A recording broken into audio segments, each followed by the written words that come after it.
Well, hello everybody and welcome to another video tutorial. My name is Peter Drakulic, and in this video tutorial, in this modeling exercise, I'm gonna be showing you how you can model this generic traffic light. So without further ado, let's go ahead and get started. You can see our object here, the traffic light. So I'm starting with a brand new scene. So let's restart my scene. And now we're going to be selecting our default cube here. Press 3 to switch over to the side view and 5 to enable the orthographic view mode. And let's move this guy a little bit up by holding down Control and so it snaps to the grid.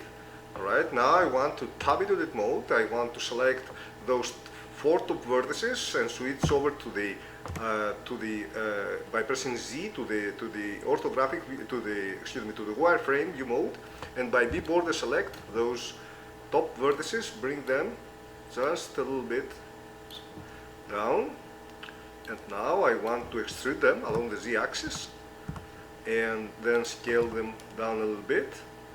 Again, extrude, right, extrude once more, and now right click to cancel, scale them up just a tiny little bit, extrude them a little bit by pressing E. Alright, perhaps extrude them, and right click to cancel, scale them down quite a bit, somewhere here. And now let's say that I want to extrude them so I can make the column of my traffic light. So that depends of your preferences, of course, but this is a generic shape. Now I want to tab out edit mode, and this is how it looks like for the moment. And now I want to smooth out the geometry, go over here and smooth out the geometry, and I want to add a modifier to my column, which is going to be a bevel modifier. All right, so I'm enabling the bevel modifier. I set the segments to something like 2 or 3. Alright, so it looks cool. Alright, and now I'm gonna be continuing with the lights themselves. So let's go for the lights. For the lights, I'm gonna be using a circle. So I'm Shift A adding a mesh circle. Alright, and I set the number of vertices from the from this menu over here. You can see on the left to 8. So now I want to switch again over to the side view. I want to bring my circle somewhere over here. I want to tab into edit mode, rotate all the vertices along the x-axis by 90 by pressing R, X and 90. So I'm bring this circle over here and I'm scaling it a little bit down. Alright, now next thing I want to do is, having selected all the vertices, I want to extrude them along the y-axis just a tiny little bit, scale them down just a tiny little bit, again extrude them along the y-axis, scale them down, extrude them along the y-axis and scale them down, something like so. So I'm giving this parabolic shape, the general parabolic shape to my to this object here, and I can always press F and fill the gap if needed to do so.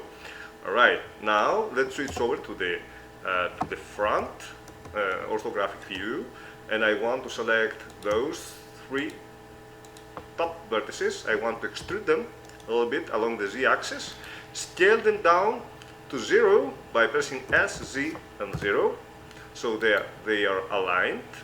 And I want again to select those 3 bottom vertices and extrude them a little bit down. Scale Z along the Z-axis by 0, so SZ0. And I want to do the same thing. Actually, I want to select those 2 vertices, extrude them on the Z-axis, bring them somewhere here, and repeat the same thing for those 2 vertices. Again, extrude them downwards this time along the Z-axis somewhere here. You can always align the vertices if you need to, but we don't need to be that precise for our tutorial. So I'm selecting those 4 vertices and I'm pressing F to fill them with a face. I'm repeating the same thing for those 4 vertices, and of course I'm just closing those gaps over there. Okay, so now I have made something like so. This is the energy shape. So now I can select the external vertices, and I need to extrude them along the y-axis by somewhat. Alright, until I'm happy with the result. Something like so. Alright, now I want to switch over by pressing Ctrl Tab to the face select mode, and I want to select this very face, this very in the center, at the center, this very face, and I want now to go to the select menu down here, and I want to select similar, and I'm going to select coplanar.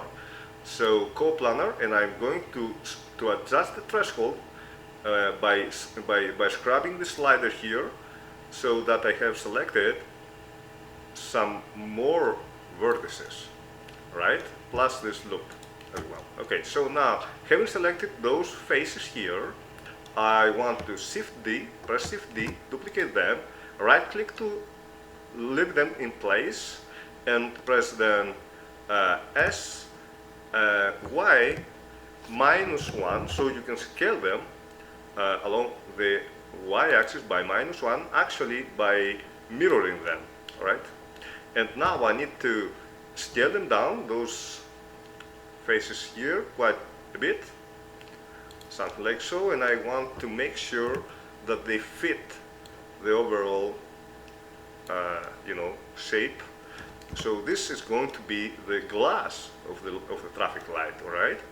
So now, having done so, tab out edit mode, smooth out the geometry, and let's go ahead and add a modifier, a subdivision surface modifier to my object, alright, something like so. Alright, so I have this nice shape here. Tab into edit mode and add some loop cuts, so here and there, so you can have a more, crispy looking, whatever, hard-edged looking, light here. Alright, so now next thing I want to do is to go ahead and add an array modifier to this object. But before doing so, I want to make this, this kind of wing over here on top of every traffic light. You can see that surface, metallic surface. So I'm going to be modeling this thing just right away. So first thing I want to do is to use a curve, all right, for modeling this one. So I'm adding Shift A surface, select surface, NURBS curve. All right, I need a NURBS curve. Pressing Z, so I have switched to the wireframe view mode. You can see the curve down here. Having selected the curve, I'm going to be rotating it along the x-axis by 90 degrees. Alright, so you can see the curve being somewhere here. Let's switch over to the front orthographic view. So I want to bring my curve somewhere here. Alright, let's check the position of the curve from the top view. So something like so, somewhere here. Switch back to the front orthographic view, and I want to go over here to the curve data button. Let's click on this button and change the active spline type to endpoint, right? Endpoint U in our case. Okay. So now I have my curve here. Tab into edit mode. Have selected all the vertices, scale them down quite a bit so they fit the shape of the light underneath. And I want to Shift D, duplicate those vertices, so Shift D, duplicate them, alright, and I want to bring them somewhere here at the front, alright, and now I want to select all the vertices and press F to fill them. So if I switch over to the shaded view mode, you can see I have very easily made something like, this shape here, which otherwise would be rather difficult for me to model. Okay, so next thing I want to do, I want to add a subdivision over here. So I'm selecting those 4 top vertices and press W to subdivide them. Now select this vertex in the middle and just pull it so you can very easily have a smooth, surface, something like so. You can always play around with the shape, giving some more curvature and things like that. Now select those 2 vertices, extrude them along the z-axis by -1, along the z-axis by -1. So I'm repeating that. Okay, so extrude them by -1 along the z-axis somewhere here, and do exactly the same thing for those 2 vertices. Extrude them along the z-axis by -1. Okay, now select those 4 vertices at the bottom and just, let's give them some shape. You can play around with the shape. You can select those 2 here and move them a little bit along the y-axis, so you can give it a more fancy, shape, and make sure that you select those faces, those control points, and make them, pull them so they look like they are inside this metallic panel here. So I might want to adjust a little bit the shape here and select those 2 vertices as well and pull them into the front. You get the meaning until you get the shape you are going for. Of course, you can always select all of them, scale them down a little bit, scale them along the x-axis a little bit.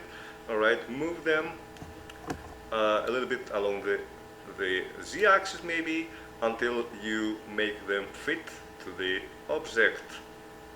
Alright, now we have very easily created something like this, alright, which is without using any modeling, any polygonal modeling at all. Alright, so for the moment we're happy with the result, and we're not going for the perfect shape, but just for our tutorial. Okay, but you can work even more on that for your own. Okay, now next thing I want to do is to convert this shape here, which is a curve for the moment, into a polygonal object with faces and things like that, by pressing Alt-C and convert and make it a mesh from curve. Right now, as you can see, it has been converted into a mesh, and I want to select this object plus the object with the light, and I want to press Ctrl J and join them into one single object. Alright, next thing I want to do is to go ahead, select any of the edges of this wing here, whatever, and I want to press Ctrl L, select the connected geometry, and I want to extrude all the faces. Press E to extrude. Now right click to cancel and scale them down a little bit, or Alt-S, so you can scale them along the normals. So we have something like so here. Alright, now next thing I want to do is to, having selected this object here, I want to add an array modifier to my object. So I'm going to the modifiers button here and add modifier, array modifier. So now I want to change the axis of the modifier. So I want to make it the relative offset from set the 0 for the x-axis, which is by default, and make -1 for the z-axis. So we have something like that. All right. So, and I want to give it a count of 3. So usually we have 3 lights in those traffic lights. So now I can scale down, bypass those lights until I see them fit to the general shape. You get the meaning.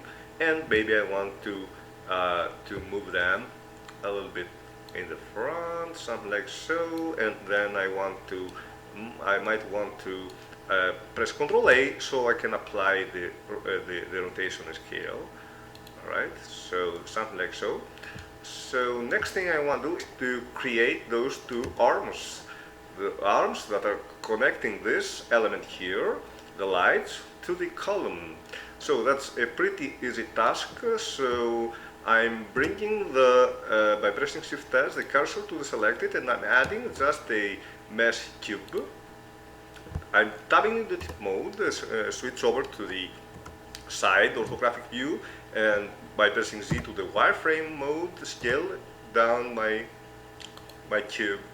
And now it's so easy, you are going to see, to create a nice arm here.